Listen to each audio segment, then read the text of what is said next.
Welcome back to another episode of the Casey Campbell Podcast. Casey Campbell with you, of course. We are pleased to be joined by the Director of Communications the Vice President of Communications for IndyCar, Mr. Dave Furst. Of course, he did some TV thing a while ago.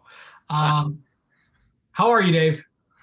I'm good. It feels like centuries ago when I was on television. No, it's all good, and we're obviously looking forward to the start of the NTT IndyCar Series season.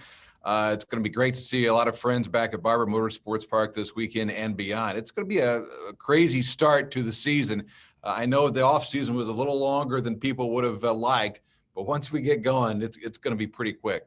Yeah, I mean, you got 2 races in 2 weeks with Barber and St. Pete, and then we're going to Texas, and then we're right into the month of May, getting ready for the Indy 500 and stuff. So these guys won't really have an off week until like the first week of June. There is an off week in May, right after that doubleheader in Texas, but I know a lot of the teams are already planning ahead to get their garages set and good to go at the Indianapolis Motor Speedway to really dig into the month of May. But you know what? I think it was somebody the other day was kind of comparing it to a football schedule. And you get the off season and then it's 1 week after another and bang, bang, bang. But to me, I think it's going to be great. And a lot of it is going to be on NBC. I mean, there is a record 9 races on network broadcast television on NBC this season. 6 of the first 8 are going to be on NBC. So we got Barber, we've got St. Pete, which is always a spectacular venue, high-speed oval like Texas Motor Speedway. Then we get into, of course, the Grand Prix, the GMR Grand Prix at the Indianapolis Motor Speedway. And then there's that thing called the Indianapolis 500, which is always pretty good, too. Yeah. And then you got Detroit right after that. Yeah. So. Yeah, I think there's a week off after the. There is a week off before.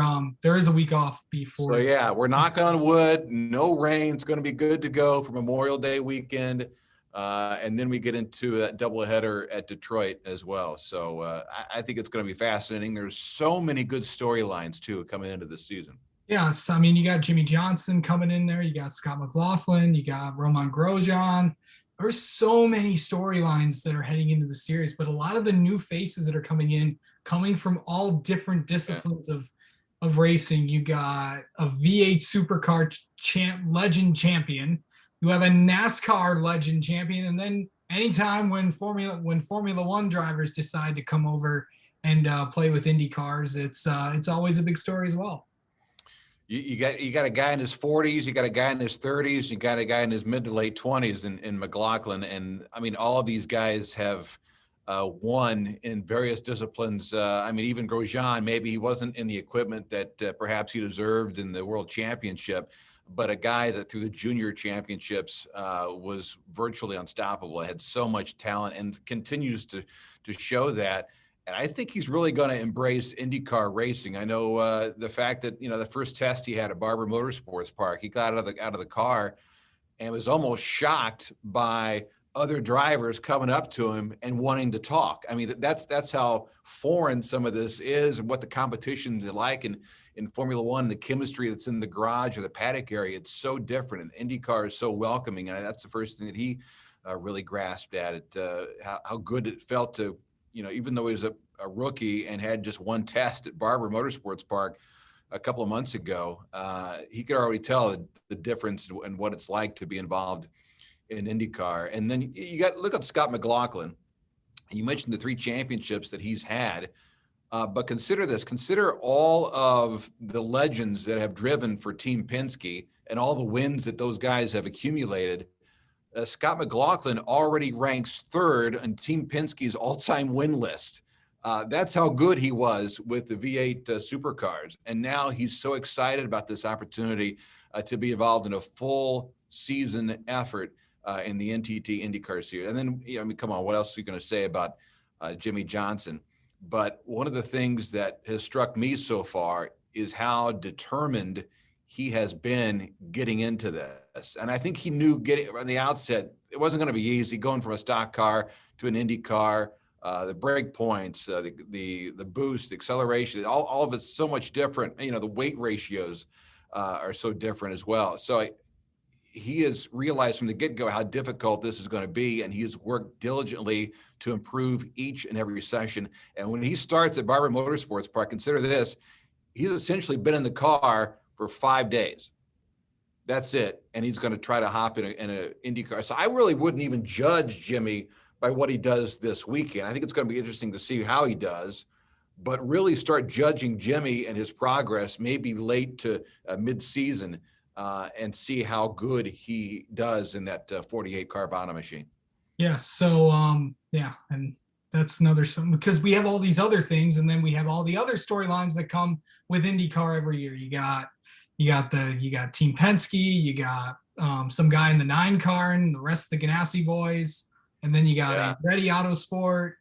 You got, is Graham Rahal going to break his winless streak? And just so many things. What is the biggest storyline you think heading in besides all the new faces that we just talked about? Yeah, I mean, it'd be hard to really pinpoint what the storyline is, but I mean, I like the idea that Scott Dixon's going to try to tie the legend AJ Foyt for 7 all-time IndyCar championships. I think that, I mean, the thing is, Scott's 45 years old, and he looks like he's 25 in a race car. You would not know, and I think a lot like Michael Jordan. Here I am comparing Scott Dixon to Michael Jordan, but follow me on this.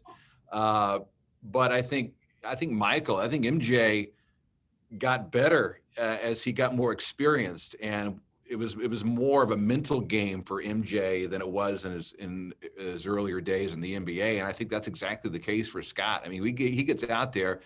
Not only does he have the wherewithal to be able to physically drive one of these cars, and remember, and that's one of the things that Grosjean was talking about. He was shocked about the fact there's no power steering in these cars. And in Formula One, you can kind of ease these cars around. But he climbed out of the car in Barber, and he was like, "Man, my muscles are hurting on these cars." But anyway, back to Dixon. Not only has he had the strength to muscle these cars around a little bit, but I think strategically in his mind, he is as smart as they come. And it certainly helps when you got a crew like Mike Hall and Julian and all those guys, Chris Simmons, all those guys that are going to be helping out on pit road for Scott. But I think he's as mentally sharp as anybody out there as well. So anyway, Dixon, going for 7. That's huge. I think some of the Hall of Famers that are coming back for the 500 and some of the ovals. I mean, Tony Kanaan,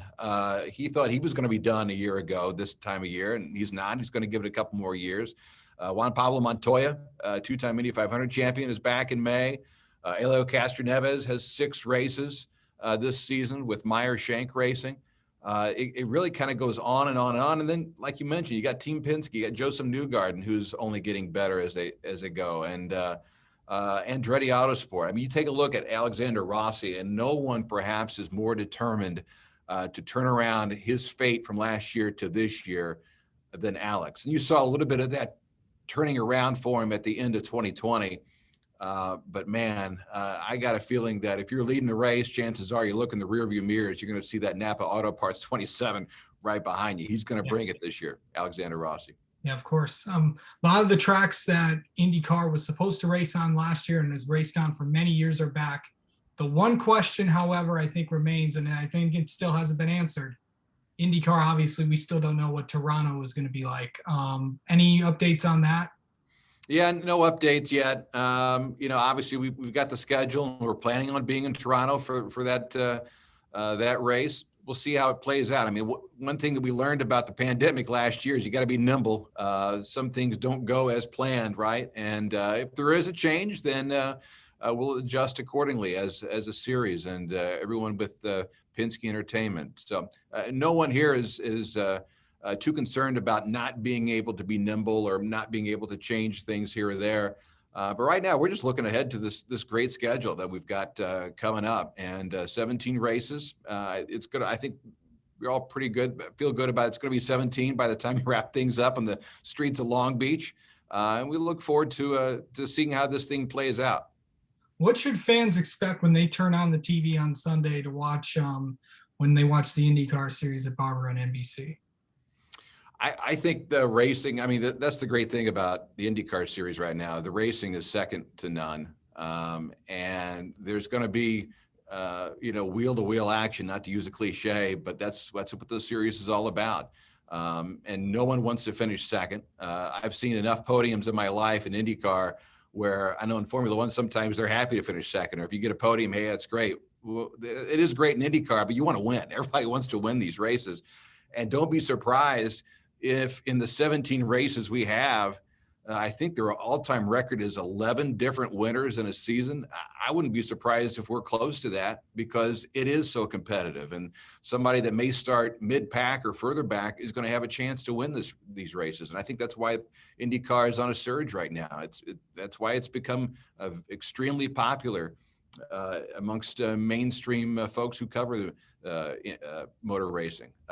It's going to be a great series, and I don't think we talked about Newgarden, we talked about Dixon, some of these other names, but man, a lot of guys up and down the paddock area could be winning races here in 2021. Yeah. It's definitely going to be a show for sure. But Dave, Furst, thank you so much for spending a few minutes. I know it is crunch time over in Indianapolis. You aren't even at the track yet. So excited for you guys to go down in Barber. And obviously everybody's excited to have the 2021 NTT Data IndyCar Series back in the fold. Yeah, it's going to be good to see the cars, listen to the engines, get going again. Can't wait. Let's go.